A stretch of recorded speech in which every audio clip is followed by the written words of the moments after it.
It was one of those nights when the road seems to swallow the headlights. A fine, cold drizzle was falling, turning the asphalt into an infinite black mirror. Marcos had been driving for hours, fatigue weighing on his eyelids, the monotony of the journey broken only by the hypnotic rhythm of the windshield wipers. That's when he saw it. A figure standing on the shoulder, almost invisible against the curtain of rain and darkness. He hesitated for a moment. His mother always said, "Never pick up hitchhikers at night, son." But the figure looked so helpless, so still under the downpour. He pulled the car over. The passenger door opened, and the figure got in, bringing with it the smell of rain and something else. Something earthy, ancient. It was a man, or at least it seemed to be, wrapped in a dark, heavy coat, his face hidden by the shadows of the wet hood. Marcos tried to make conversation. "Rough night, huh? Where are you headed?" Silence. Only the sound of the man's breathing, strangely regular, almost mechanical. Marcos insisted, talked about the weather, about the dangerous road, but no word came in response. A chill ran down his spine. The silence inside the car became heavy, oppressive. He glanced sideways at the passenger.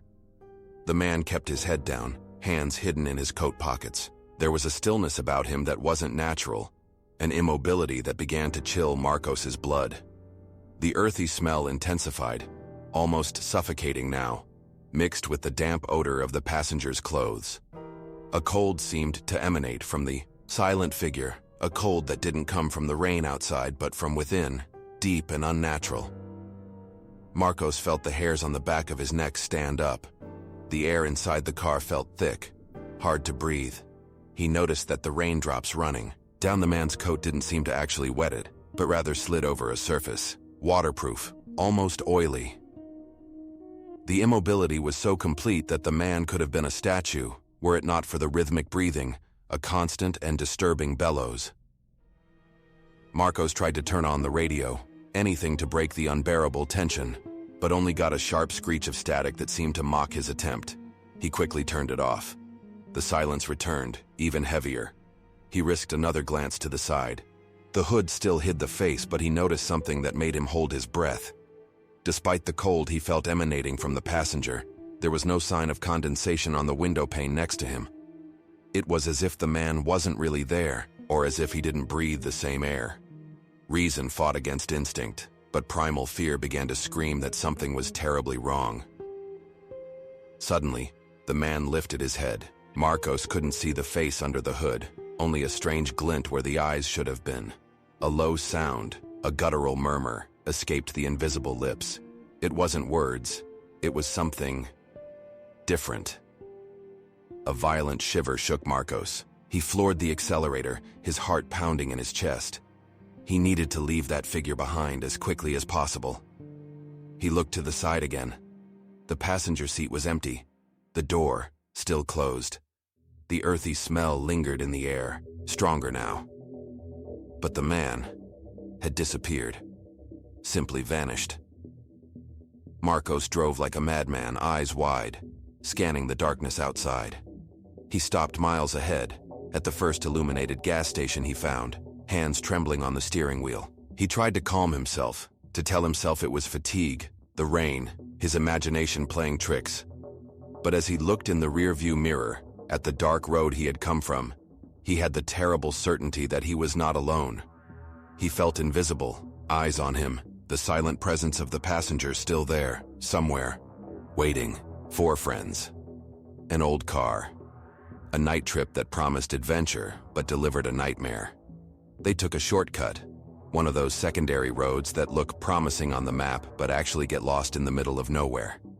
The asphalt soon gave way to dirt, and the surrounding forest became dense, impenetrable. They were lost. Cell signal had disappeared long ago. The only certainty was the rusty sign they saw a few miles back. "Welcome to Black Creek." But Black Creek wasn't on any map. They kept driving, the tension growing inside the stuffy car. The road seemed to lead nowhere. That's when they saw it again. The same sign. "Welcome to Black Creek." Impossible. They were sure they were going straight. Was it a bad joke? or something more sinister. They decided to turn back, retrace their path. But the road behind them looked different, unfamiliar. And then, there it was again. The sign. Welcome to Black Creek. Panic began to set in. They were trapped in a hellish loop on that godforsaken road. The silence in the car was broken only by panting breaths and frightened murmurs. Each repetition of the sign eroded their sanity a little more. They began to notice subtle details that changed. With each cycle, a tree that seemed to have moved a few feet, a dead crow on the shoulder that was sometimes there, sometimes not. Time seemed distorted, the car clock showing hours that made no sense. The surrounding forest seemed to watch them, the tree trunks twisted like accusing fingers, the branches forming shadows that danced like specters at the edge of their vision. The gas was running out. The thought of being stranded in that place, in that eternal cycle, was more terrifying than any monster. Arguments started, veiled accusations, fear turning friendship into suspicion. Who had led them down that shortcut? Why was this happening? The road itself seemed to mock them, a living labyrinth that reconfigured itself with every escape attempt, always bringing them back to the starting point, to that damned sign announcing a place that shouldn't exist. In the middle of one of the repetitions, something changed.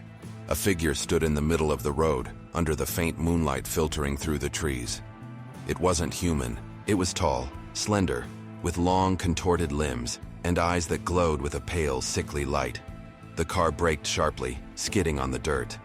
The creature didn't move, just watched them with a hungry curiosity. The driver shifted into reverse, panic taking over everyone.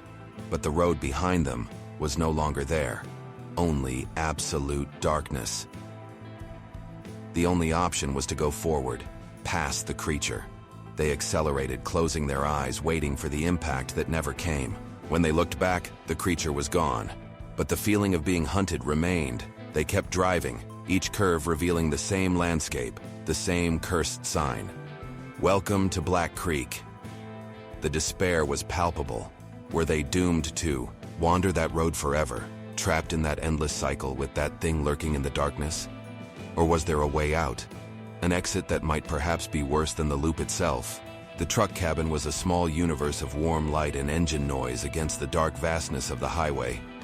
Gyro, a trucker for longer than he liked to admit, drummed his fingers on the steering wheel, eyes fixed on the white line disappearing under the wheels. To fight off sleep, he turned on the old radio. Static, crackles, and then a station he didn't recognize. It wasn't music, nor news. It was a voice. A calm, almost hypnotic voice, but with an undercurrent of static?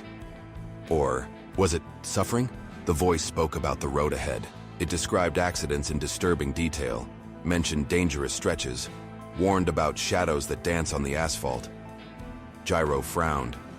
It seemed like a bizarre radio show, perhaps a horror play. But the voice, it seemed to know exactly where he was. Be careful on the curve at mile marker 305, the voice whispered. The guardrail is loose, like the soul of the one who fell there. Gyro froze. He was approaching mile marker 305, and as he took the curve, he saw the twisted guardrail, just as the voice had described. The static in the background of the transmission seemed to pulse, almost like irregular breathing. The voice, despite its calmness, had a chilling timbre, like nails scratching metal somewhere far away. Gyro tried to tune to another station, turning the knob with trembling fingers, but the radio seemed stuck on that ghost frequency. It was as if the road itself was speaking to him, using the old device as its mouth. He turned the radio off. The abrupt silence was almost as disturbing as the voice, leaving only the hum of the engine and the rapid beating of his own heart. But the silence didn't last. A low hum began to emanate from the dashboard itself, and the voice returned, lower now, almost a whisper directly in his mind, even with the radio off. You can't turn me off, Gyro. I am the road. I see everything. Fear gave way to an icy dread. This wasn't a broadcast. It was something more. Something that was with him in the cabin, invisible, omniscient. The voice knew his name. It knew about his daughter. It knew his deepest fears, the ones he barely admitted to himself. The Atu. Transmission continued, increasingly specific, more personal. There's a car stopped on the shoulder just ahead, the voice said, now clearly inside his head. Don't stop. Don't look. Keep going. He doesn't want help. Pyro saw the car, lights off, a dark silhouette against the night. He followed the voice's advice. Heart racing. The voice then began to talk about Gyro himself, about his fatigue, about the photo of his daughter on the dashboard, about the fear he felt on that lonely road. How did it know? Then, the request came. There's a special cargo that needs to be delivered, the voice murmured, the mental static increasing, almost drowning out the words. Stop at the next exit. The package will be waiting. Deliver it to the address I'm about to give you. Do this. And the road will be your friend. An address was whispered, a place Hyro had never heard of. A terrible dilemma formed in his mind. Ignore the voice and risk the wrath of whatever was speaking to him, or obey and get involved in something unknown and dangerous. The exit was approaching, a dark mouth on the edge of the road. The voice in his mind grew louder, more insistent, almost a silent scream. The decision was his, and the price might just be his own soul. The low fuel warning light had been blinking on the dashboard for almost half an hour, a red beacon of anxiety in the darkness. The map showed no towns nearby, just that secondary road winding through the desert. That's when Laura and Miguel spotted the faint yellowish lights in the distance. A gas station. It looked old, almost a ghost under the moonlight, but it was their only hope. The car sputtered to a stop near the rusty pumps. The place was eerily silent. No attendant was in sight. Only the irregular hum of a fluorescent lamp above the convenience store door, its windows covered in dust. Miguel got out to look for someone while Laura stayed in the car, a bad feeling growing in her stomach. The air was still, heavy. Miguel knocked on the store door, called out, but no one answered. He tried the handle. Unlocked. Hesitantly, he entered the dusty gloom. Empty shelves, a counter covered with a tarp and a strong smell of mold and something metallic. Inside the store, the metallic smell was stronger, almost like dried blood. Flies buzzed lazily over something dark and sticky on the floor near the counter. Dust covered everything like a shroud, but Miguel noticed recent marks on the floor, as if something heavy had been dragged. A calendar on the wall, yellowed and torn, was stuck on a date from years ago.